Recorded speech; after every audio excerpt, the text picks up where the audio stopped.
Istorya Tagalog Horror Stories.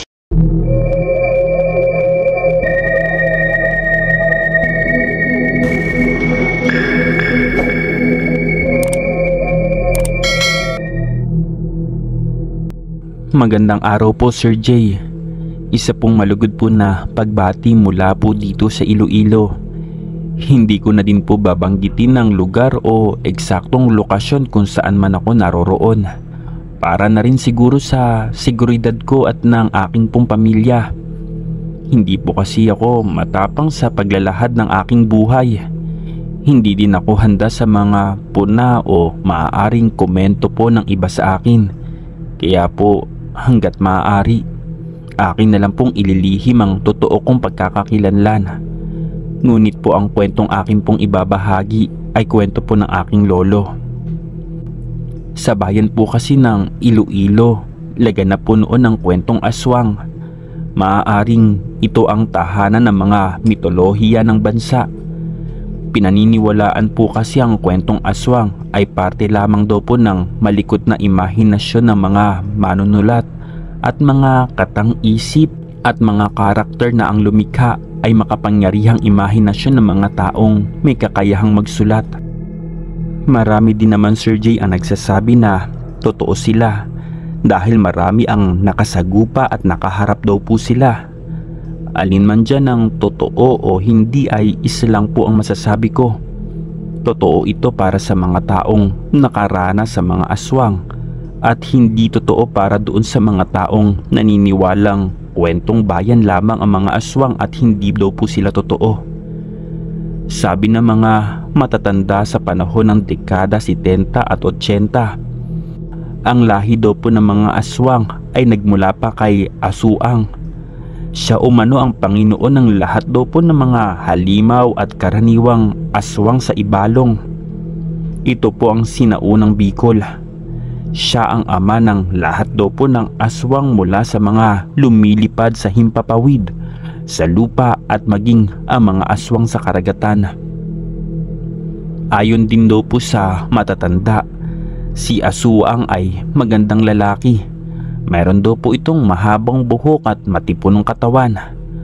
Ngunit ang kanya daw pong tunay na anyo ay ibinubunyag daw po ng liwanag na buwan na may nakakapangilabot na halimaw. May sungay, may pangil at paa daw po ng malaking kambing, kagaya sa modernong imahe ng demonyo. Ayon din daw po sa alamat ay si Asuang ay naninirahan sa bulkan ng Malinaw sa Bicol. Siya rin daw po ang ama ng maraming kalahating halimaw sa Ibalong at pinaka kilala sa kanyang mga kaanak ay si Oriol daw po na kalahating magandang dilag at kalahating higanting ahas. Si Oriol daw po ay may kapangyarihan na mangakit at gawing sunod-sunuran daw po ang sino man, babae, lalaki, binabayi, hayop man o halimaw, na makakadinig daw po ng kanyang malamyos at magandang tinig. Sunod naman po ay ang mabait daw po na si Magindara, na ang kalahati daw po ng katawan ay buntot na makulay na isda. Ang magandang tinig daw po ni Magindara ay mayroon daw pong kakayahan na tumawag ng ulan at bagyo o magpahupa man ito. Ngunit hindi lahat ng kauri ni Magindara ay mabubuti. Marami pa daw po anak, Sir Jay, si Asuang na ipinakalat daw po sa mundo. Kabilang na daw po dito yung aswang na balbal. Ang mga balbal daw po ay pinaniniwalaang kumakain ng karne o lamang loob ng patay na tao. Pinaniniwalaan din daw po na sila daw ay nagnanakaw ng bangkay sa burol o hindi naman kaya ay pagkatapos ng libing. Kung kanilang nanakawin ay pinapalitan daw nila ito ng puno ng saging. Ang puno daw po kasi ng saging ang pinaniniwalaan daw po na nagmimistulang tunay na katawan ng bangkay sa mata daw po ng tao. Ninanakaw daw po nila ang mga bangkay sa lamay o sa sementeryo pagkatapos nitong ilibing para daw po kainin. Malakas daw po kasi yung pang-amoy nila sa mga bangkay. Para daw po sa kanila, ito daw po'y isang napakabangong pabango na nagbibigay takam sa kanilang lalamunan. dahil sa kinakain nito. Sadyang mabango ang kanilang hininga. Iyon ay ayon daw po sa kasabihan, Sir Jay. Hindi ko rin po kasi lubos na maisip kung paano babango ang kanilang hininga gayong mga patay po ang kanilang kinakain. Ang mahahabang kuko daw po nila ang kanilang ginagamit upang matanggal agad ang damit ng patay. Kaya naman naisip ko po noon, kaya pala hindi tinutulugan ng burol para hindi makuha ng balbal yung bangkay. Maihahalin tulad daw po umano ang balbal sa aswang, amalanhig o busaw na kumakain daw po ng laman ng katawan ng tao. Itinuturing daw po sila bilang pinaka nakakatakot na halimaw daw po sa bansa. Kaya kung iniisip natin, Sir Jay, na sa kaluluwa lang tayo dapat matakot tuwing may lamay, ay mas nakakatakot daw po ang balbal na nagnanako ng patay sa lamay na binabantayan o dinadalaw natin. At ang balbal daw po na ilalarawan ko ay ang magiging bida ng ating kwento. At ito po ay ibinahagi ng aming Lolo Elias. Noong taong 1957 kung saan si Lolo Elias ay nasa 25 taong gulang pa lamang at binata pa po, Sir Jay. Sa panahon niya ay hindi daw po umano masyadong palagala si Lolo. Madalas lang daw po siya sa bahay pagkagaling sa eskwela, at pag Sabado naman daw po ay nasa bukid siya para tumulong sa kanyang mga magulang sa pag-aalaga ng kanilang sakahan. Isang araw daw po umano, dumaan daw po yung kanyang kaklase na papangalanan ko na lamang Abel. Ang sabi umano po sa kanya ay pumanaw daw po ang tatay ng kanilang kaklase na si Elmer. Nais daw po umano ni Lolo na sumama sa lamay. Nag-isip pa si Lolo dahil nga sa hindi sanay lumabas ay nahihirapan pa siyang magdesisyon kung sasama ba siya o hindi. Ngunit natigilan daw po siya sa pag-iisip ng sabihin po ng kanyang ama na sumama na siya, dahil umano bilang pakikiramay sa kanilang kaklase at sa pagdadalamhati nito. Kahit daw po sa ganoong paraan ay makita sila nito ay mapawi man lang ang lungkot na dinadanas daw po nito ngayon. Wala daw pong nagawa ang aking Lolo Elias, Sir Jay, kundi ang sumama, dahil naging mabait naman daw umano si Elmer sa kanya. At sinabihan niya si Abel na daanan siya sa bahay nila para sasama po siya sa lamay. At ipinagpatuloy na po ni Lolo yung ginagawa nila ng kanyang ama. Naisip din kasi ni Lolo na kung sa kanya man daw po mangyari iyon ay ganoon din daw po ang gagawin ng kanyang mga kaibigan. At yun nga po, kinagabihan, katulad po ng napag-usapan ay sinundo ni Abel si Lolo Elias. Ang sabi pa ni Abel ay dadaanan daw nila si Connie. Yun po yung babae nilang kaklase. Nagtataka naman daw po si Lolo dahil sa pagkakaalam niya, kung mailap siya sa nakakarami ay masigit daw po na mailap si Connie sa tao.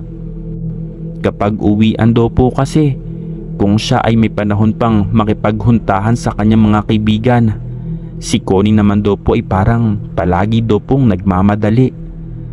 Hindi na lamang niya po sinabi kay Abel ang kung ano man ang katanungan po sa kanyang isip, at nagpatuloy na lang po sila sa paglalakad hanggang sa makarating po sila sa bahay nila Connie. Hindi naman siya nagulat sa aura ng bahay nila Connie sa may tabing ilog, dahil madalas daw po niya itong nakikita sa tuwing nangangahoy umano siya sa gubat. Medyo may kadiliman kasi ang aura ng bahay nila Connie, na nagmimistulang kubo daw po sa gitna ng mapanglaw na gubat. At maya-maya nga po lumabas na si Connie. Pareho pa silang nagulat ni Abel. Makikita po kasi sa mukha ni Connie yung pagiging mapanglaw nito, or cold kung tawagin sa banyagang salita. Binati sila nito sa napakalamig nitong boses. Hindi mapagtakhan dahil ganito talaga daw po si Connie. Palaging nasa mababa ang tono daw po ng kanyang boses. At maya-maya din ay nagkayayaan na silang umalis at magtungo daw po sa lamay. Mainam na rin daw at walang pasok bukas kaya pwede silang magpuyat. At pagdating nga po nila sa lamay, Sir Jay, Nagulat sila dahil napakalungkot daw po. Wala man lang daw po katao-tao at tanging ang ina lang daw po ni Elmer ang naroroon at nakaupo sa katabi ng kabaong. Nagkatinginan pa sila ni Abel habang si Connie naman daw po ay nakatingin lang sa lamay na tila ba para din itong patay dahil wala pong kabuhay-buhay eh. Kasing lungkot daw po ng lamay ang aura ng mukha ni Connie habang nakatingin daw po sa bahay ni Elmer. Agad naman din silang nilapitan daw po ni Elmer nang makita niya silang nakatayo sa labas ng bakuran. Inaya sila nito na pumasok po sa bahay nila. Gusto umano itanong ni Lolo Elias kung bakit walang katao-taong ngunit sinarili na lamang daw po niya ito. At nang makita sila ng ina daw po ni Elmer ay binati sila nito. Inutusan pa nga daw po si Elmer na ipagtimpla sila ng kape at bigyan daw po ng makakain.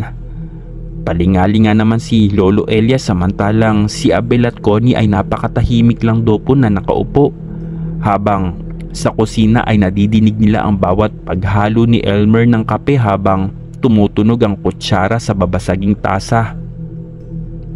Marami din po ang lamesa at sa bawat lamesa ay maayos na nakapatong ang mga ginagamit sa larong sugal. Ngunit sa mapanglaw na gabi at tanging ang hangin lang ang nararamdaman nilang dumadating habang sinasayaw nito ang mga dahon ng puno. Naputol na lamang daw po ang pagmumuni-muni ni Lolo Elias nang tawagin daw po siya ni Elmer para magkape. Nagpasalamat naman daw po siya sa kaibigan at napabuntong hininga si Elmer habang umupo daw po sa kanilang harapan. Saka napatingin daw po sa labas. Aniya Sir Jay, takot daw po ang mga tao tuwing may lamay dahil sa aswang daw po na balbal. Napakunot naman ang kanilang noo sa sinabi ni Elmer, lalo't pat hindi naman pamilyar sa kanila ang uri ng aswang. Sa panahon kasi noon kapag sinabing aswang ay pangkalahatan na iyon. Ngayon lamang din niya nalaman na ang mga aswang daw po ay may kanya-kanyang level o uri o angkan. Mas nangunot ang kanilang mga noo sa sinabi din ni Connie na huwag umanong tutulugan ng patay. Gamit po ang napakababa nitong tono ng boses niya. Aniya pa, hindi daw nangangain ng buhay ang balbal kundi ang kanila daw pong kinakain ay yung mga bangkay lamang. Bigla na lang siyang tumayo na ikinagulat nilang tatlo. Napahawak pa nga si Lolo Elias sa kanyang dibdib dahil sa pagkagulat. Napaisip pa umano siyang hindi siya sa kapitutubuan ng nerbiyos kundi kay Connie. At maya-maya nga po ay sumilip si Connie sa bangkay sabay lingon po sa kanila na ikinagulat nilang muli. Naiinis na umano si Lolo Elias kay Connie dahil sa weirdo daw po nitong ikinikilos. Tandang-tanda pa umano sa isip ni Lolo Elias ang boses daw po ni Connie habang sinasabi ang salitang nakuha na daw po ng balbal ang ama ni Elmer at natulog daw po ba sila ng walang bantay. Bigla pong napatayo daw po si Elmer saka sumilip. Ngunit nakikita naman daw po niya ang kanyang ama. Maging ang kanyang ina ay napasilip na din. Tinanong nila si Connie kung ano daw po bang ibig nitong sabihin. Napatingin po si Connie sa kanila na walang kaemo-emosyon ng mukha nito. Saka muling sinabi na nakuha na daw po ng balbal ang ama ni Elmer. Halos maglupasay daw po ang ina ni Elmer saka humihingi ng tawad sa ama ni Elmer dahil daw po umano na natulog siya habang binabantayan niya ito. Madidinig mo ang ulahaw ng isang ina habang nakayakap sa kabaong ng kanyang asawa. Nasa ganoong sitwasyon sila Sir Jay nang biglang mapatakbo po si Connie sa may pinto na ikinagulat nila. Napalingon pa siya sa kanila at sinabing dumito lang daw po sila at may hahabulin daw po siya. Bigla siyang pumito ng malakas at halos lumuwa ang mata ni Lolo Elias nang makita ang mga taong nakadamit ng itim na may kaput siya na lumabas sa kung saan man at tumakbo ng mabilis. At napalingon po ng bahagya si Connie sa kanila at sinabi pong huwag daw po sila aalis at hahabulin umano nila ang balbal. At pagkatapos ay tumakbo na po ito ng mabilis. Halos mapahanga nga po ang Lolo Elias ko sa taglay na bilis ni Connie sa pagtakbo. At sa gabing iyon ay umusbong ang paghanga ni Lolo Elias kay Connie dahil nagmistula itong bayani sa kanyang mata. Hindi man daw nabawi ang bangkay ay inilibing pa rin nila ang katawan ng ama ni Elmer. Inisip na lamang nila na ito ang kanyang ama at mapayapang tutungo kung saan man siya pupunta. Mas marami po Sir Jay ang dumalo sa libing kaysa po sa lamay at pinaliwanag umano ni Lolo ang sinabi ni Connie na ang mga balbal daw po na aswang na kanilang nadidinig ay hindi kumakain daw po ng buhay. Bagkus mga katawan ng patay na tao daw po ang kanilang kinakain. Katulad pa rin ng dati, mailap pa din si Connie sa tao. Hindi po siya masyadong nakikipag-usap o nakikipagkaibigan. At kapag dumadaan siya sa kubo nila Connie ay palagi daw po itong sarado. Hindi naman siya nag-abalang kumatok o dumaan dahil nauunawaan naman niya ang kasabihang irespeto daw po ang balwarte at pribadong buhay po ng iba. Kaya simpleng tapon ng tingin lang ang kanyang ginagawa sa bahay daw po nila Connie. Sa paaralan naman daw po ay ganoon pa rin si Connie, Sir Jay. Mailap sa tao at palaging gustong mapag-isa. Nasa isang sulok lang daw po siya palagi at abala sa kanyang ginagawa. Iniisip nga po ni Lolo na hindi kaya umano na mamaho ang hininga ni Connie dahil palagi itong tahimik at kung wala naman sa klase ay hindi talaga ito nagsasalita. Madalas na nga siyang tinutokso ni Abel at Elmer na love at first sight siya umano kay Connie. Napakunot na lang ang kanyang noo dahil sa mga panahong iyon. Wala naman sa isip niya ang ganong bagay. Hindi nga niya alam kung ano ang kahulugan ng sinasabi po nila. Para daw po kasi sa kanya, Sir Jay, iba daw po ang kahulugan ng paghanga at pagmamahal. Dahil para daw po sa kanya, wala namang definasyon ng pag-ibig. Napapailing na lamang siya sa sinasabi ng mga kaibigan at hindi na lamang ito pinapansin. Ibinaling na lamang niya sa ibang bagay ang kanya pong atensyon para daw po tantanan na siya ng mga kaibigan niya.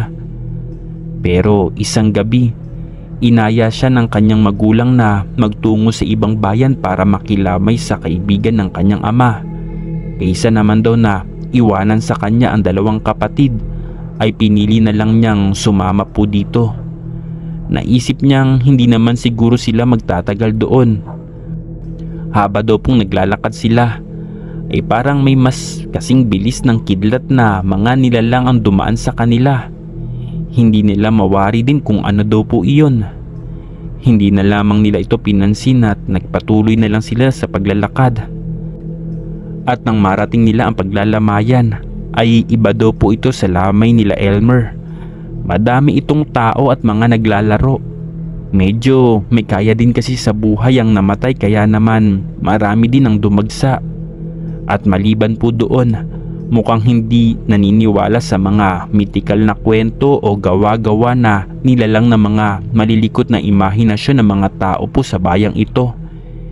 Hindi na rin alintana ni Lolo Elias ang gabi dahil nawili na rin siya sa kapapanood ng mga naglalaro. Ang kanyang mga magulang naman daw po ay nakikipag-usap sa mga namatayan. Nasa ganoon po silang sitwasyon, Sir Jay, nang makita po si Connie na sumilip sa kabaong. Medyo natuwa daw po siya dahil meron po siyang kakilala at lalapitan niya sana ito, ngunit nang palapit na po siya ay sumenyas ito sa kadiliman saka mabilis na napatakbo. Naisip ni Lolo na baka may balbal na namang kumuha sa bangkay at tinutugis ni Connie. Hindi na lamang niya sinabi sa pamilya niya dahil baka siya pa ang lumabas na may sakit sa utak. At kinabukasan nga po sa paaralan ay nilapitan niya si Connie na ikinagulat naman ito. Habang ang mga kaibigan sa malayo ay tinutokso siya. Hindi naman kasi maitatanggi na napakaganda po ni Connie, Sir Jay. Kahit pa palaging nakatakip ang kanyang iilang buhok sa muka, ang mga balat naman ito ay mala porselana sa kaputian. Kaya madalas siyang napapagkamalang anak ng banyaga o di naman kaya'y vampira dahil sa kaputian. Sinabi niya po kay Connie na nakita niya ito sa lamay noong gabi. Hindi naman daw po nagbigay ng kahit anong reaksyon daw po si Connie sa kanya, maliban sa tila wala nitong buhay na mga tingin. Sinabi niya rin na nakita siyang umalis at ani pa niya, naisipan niyang may hinahabol na naman siguro si Connie na mga balbal na sinang-ayunan naman ni Connie. Sandali lang ang kanilang pag-uusap dahil ramdam umano daw po ni Lolo Elias na naiilang na si Connie, kaya nagpaalam na daw po siyang umalis. Bahagya pa nga niyang nilingon ng dalaga na mas malamig pa sa yelo ang pakikitungo daw po sa ibang tao. Nakayuko lang ito at abala sa pagsusulat na hindi niya alam kung ano daw po ang sinusulat nito. Napangiti na lamang umano si Lolo Elias dahil hindi niya lubos maisip na ang katulad daw po ni Connie ay taga-usig ng balbal. Para sa kanya, nakakahanga ang ganoong klaseng babae. Minsan na lamang sa babae ang may lakas ng loob na gawin ang katulad po ng kay Connie. Pagka-uwi nga po ni Lolo ay niyaya siyang muli ng magulang niya na magtungo na naman sa kabilang bayan para makiramay sa kumpare niyang namatayan ng ina. Hindi na po siya tumanggi dahil makikita na naman niya si Connie. Alam niyang pupunta ito dahil sa mga balbal. Ngunit natapos daw po yung gabi na hindi nagpakita si Connie. Bagay daw po na kanyang ikinalungkot. Naisip na lang daw po ni Lolo na baka walang balbal noong gabing iyon. May sakong anuman ding kagustuhan din na makakita siya ng balbal para maging katulad din siya ni Connie na taga-usig. Nalaman din niyang manggagamot pala ang tatay na kanilang pinaglalamayan. At ang tungkulin nito ay ipinamana niya sa kanyang anak na kumpare ng kanyang ama. Kaya din siguro walang balbal dahil sa takot sa kumpare ng tatay niya. Umuwi sila Lolo na malungkot ang kanyang puso dahil hindi niya po nakita si Connie. At nararamdamang kanyang ipinagtataka din dahil hindi naman siya ganoon. Kinabukasan nga po, nabalitaan umano nilang may balbal na muntik nang mapatay sa kabilang bayan. Nasa paaralan sila noon ngunit hindi niya namamataan si Connie. Lumapit nga po sa kanya si Elmer at Abel na isa sa mga nakakaalam kung nasaan si Connie na taga-usig ng balbal. Anila, kaya daw wala si Connie dahil baka daw napalaban ito ng husto sa balbal. Kaya po nagpasya sila na dalawin si Connie pagkatapos ng klase nila na sinang-ayunan naman daw po niya. Gusto din kasi niyang makasiguro na maayos daw po yung kalagayan ni Connie dahil hindi naman madaling maging taga-usig ng aswang. At pagkatapos nga po ng klase ay nagtungo sila sa bahay ni Connie. At tulad din ng napag-usapan nila para bisitahin ito. Malayo pa lang po sila ay natatanaw na nila ang bahay nila Connie na umuusok ang kusina. Dali-dali naman silang lumapit ngunit malayo pa lang sila ay nadidinig na nila ang sigaw ng kung sino man ang nasa loob. Nagkatinginan sila magkakaibigan at sinabi umano ni Abel na baka ginagamot ang isa sa kanila dahil nagtamo ang sugat buhat sa pakikipaglaban sa aswang. Nagtutulakan pa umano sila kung sino daw po yung kakatok sa pinto. At nang makapagdesisyon silang si Lolo Elias na ang kakatok, itinulak po nila ito sa may pinto. Pero hindi pa man nakakakatok ang aking Lolo Elias ay nagbukas na po yung pinto. Sumilip po yung babaeng napakaputi ng muka. Ang mga mata nito ay walang buhay na nakatingin daw po sa kanila. At ito nga po si Connie. At nagtanong pa ito kung ano daw po ang kanilang kailangan. At sinabi nilang naparito sila upang siya'y kamustahin dahil hindi po siya pumasok. At baka umano nahirapan siya sa pakikipaglaban. Sinabi naman po ni Connie na hindi daw po madali ang kanilang dinanas na pakikipagtuo sa balbal. Masyado daw umano nilang minaliit ang kakayahan ng nilalang na iyon pero hindi umano sila titigil sa pakikipaglaban. Aniya pa, daplis lang daw umano ang natamo niya at ginagamot daw ng kanyang ina. Matapos nilang kamustahin ay umalis na din sila. Bahagya pa ngang lumingon si Lolo Elias sa bahay ni Connie at nagulat siya sa matandang nakatayo sa bintana na matalimpong nakatingin sa kanila. At maya-maya ay umalis din ito at isinarado na po ang bintana. At pagkatapos po nun, Sir Jay, sa bayan po may dinaluhan ng magkakaibigang Lolo Elias, Abel at Elmer na lamay. Naroroon din ng iba nilang kaklase kaya medyo hindi po sila nababagot. Habang abala sila sa pakikipaghuntahan ay napansin ni Lolo ang pagdating ni Connie. Nakaitim din ito na may kaputsa, katulad ng mga sinusuot ng mga tinawag niya sa lamay ng tatay ni Elmer. Nagpalinga-linga pa nga si Connie saka pumasok sa loob at tiningnan ng kabaong. Nagtataka naman po si Lolo dahil tila ba may ibinubulong ang dalaga. At nang makita niyang sumesenyas ito ay doon na siya nagduda. Tumayo po siya ng palihim at tumungo po sa gilid ng bahay. Nang makita niyang palabas po si Connie ay agad siyang sumunod po dito. Sinundan niya ito papasok sa gubat dahil nais niyang masaksihan kung paano ito makipaglaban kung sakaling maabutan nila ang balbal. At nang makarating po sila, Sir Jay, sa gubat ay nagtago siya sa malaking puno noong makita niyang huminto ang tatlong nakaitim na may kaputsa din po.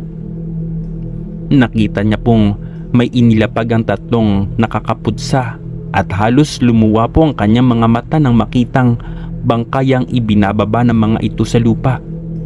Inaamoy-amoy pa nila ito na parabang ang bango-bango para sa kanila. At nang maghubad ang mga ito ng kaputsa ay may pangit na nilalang ang nakita niya. Nakakatakot daw po ang mga anyo habang nilalantakan po yung bangkay. Nawala ang isang nakakaputsa dahilan para matakot po siya. Aalis na po sana siya nang paglingon po niya ay nasa harap na niya si Connie. Nakiusap po ang dalaga na huwag silang isuplong dahil hindi naman sila nananakit ng buhay. Ngunit mga bangkay lang daw po, Sir Jay, ang kanilang kinakain ng kanyang mga magulang. Nakiusap din siyang ilihim at lilisanin na lang nila ang lugar.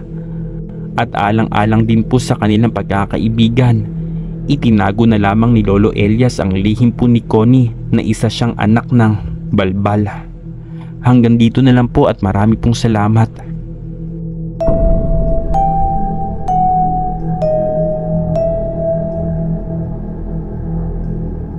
Istorya Tagalog Horror Stories.